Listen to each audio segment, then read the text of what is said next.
Data को करके जाओ जो देवता तो वो बात माननी थी, जब उसने आवाज किया तो उनका कार्य करना ही था। और वो हस्तिनापुर को रात का समय तो कमरे और रात में उनको देवता वहां पहुंच जाते और उनके नींद की अवस्था में मिल गया था, उन गरीब में मिल गया था और वहां से अपहरण कर परशुराम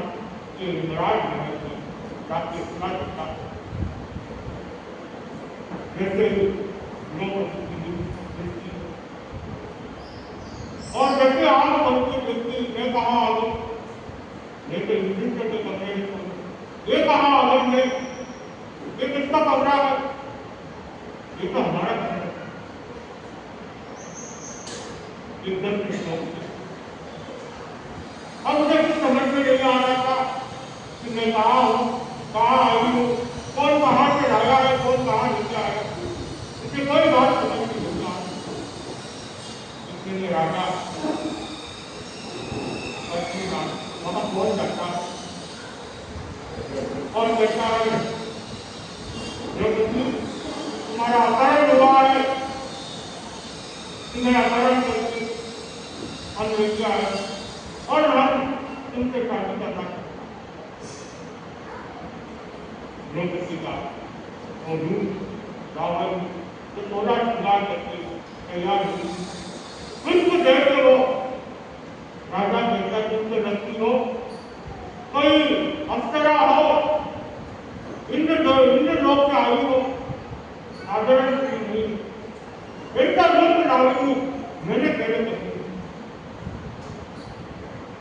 द्रौपदी बोलते हैं कि कौन है, कौन किसने मेरा अपराध किया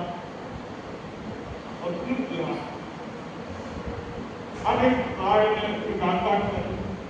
द्रौपदी पूछती है कि कौन हो, अपहरण क्यों किया है और मैं कहाँ पे हूँ। राजा पूरी बात बताता मैंने तुम्हें पाने के लिए अपहरण किया। आप ये बात सुनते द्रौपदी छोड़ जाती, द्रौपदी गुस्से में आती कहती है उन्हें शर्म नहीं आती कि पराई से नजर आते हूँ, मैं करती हूँ, मैं किसी पराई पुरुष वगैरह की सोच भी नहीं करती। शादी तो दूर की बात, मैं सपने में भी कल्पना भी नहीं कर सकती।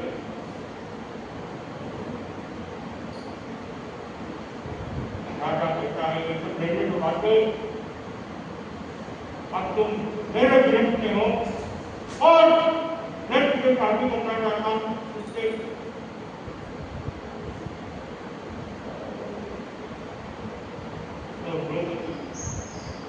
ऐसे सोचे मैं तुझसे शादी करूँ,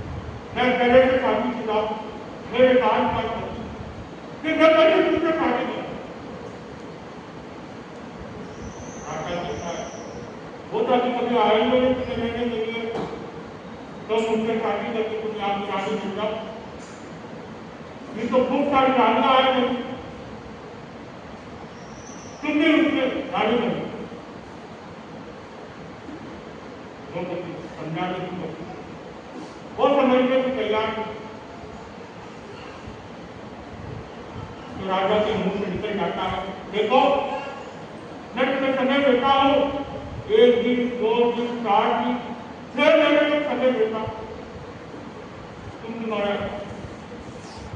विचार करके मुझे बता देना। द्रौपदी को संदेह होती ये अच्छा होता 6 महीने का समय विश्राम, 6 महीने तक तो पांडव यहाँ पहुंच जाएंगे, मुझे चुराई नहीं। आप द्रौपदी देखो मुझे सोचने का समय चाहिए, तो मुझे 6 महीने का समय। राजा उनके कन्याओं या राजकन्याएं उनके पक्षों में भेजा जाता है, वो भी वहां नहीं जाती है और वहां रहते रहते चिंतन करती है क्या मुझे 6 महीने का समय मिलेगा। ये पूरा विचार है कि 6 महीने का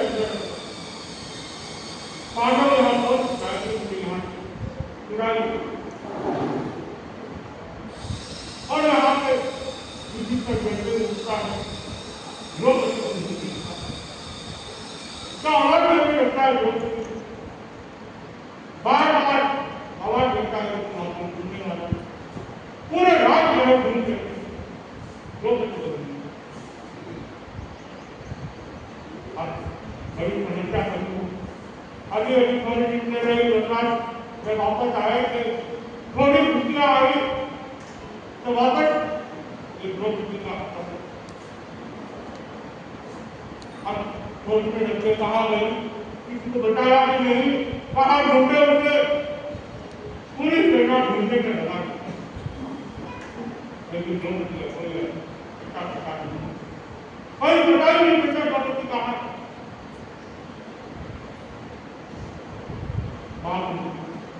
बच्चों को विश्वास के बाद वो कोई हमारी सहायता कर और श्री विष्णु के बाद कौन जाए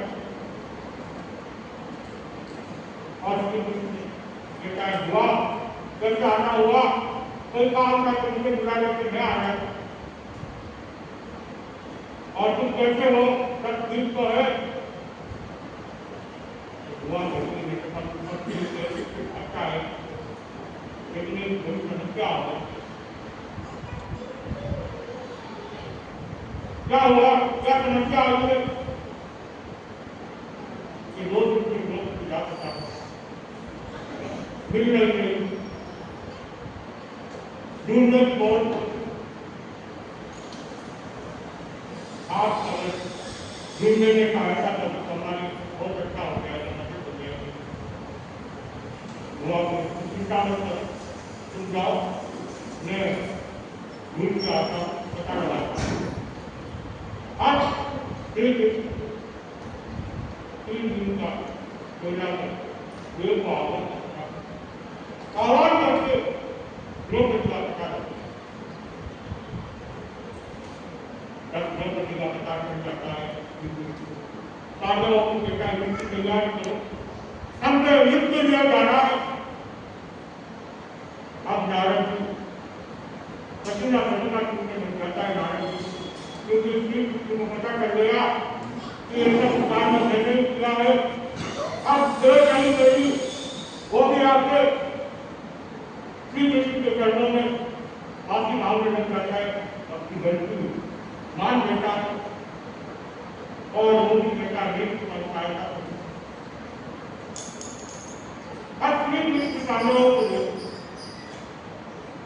युद्ध के लिए तैयार हम आगे युद्ध की तैयारियां होती है और कैसे युद्ध होता है कैसे द्रौपदी को वापस लाया जाता है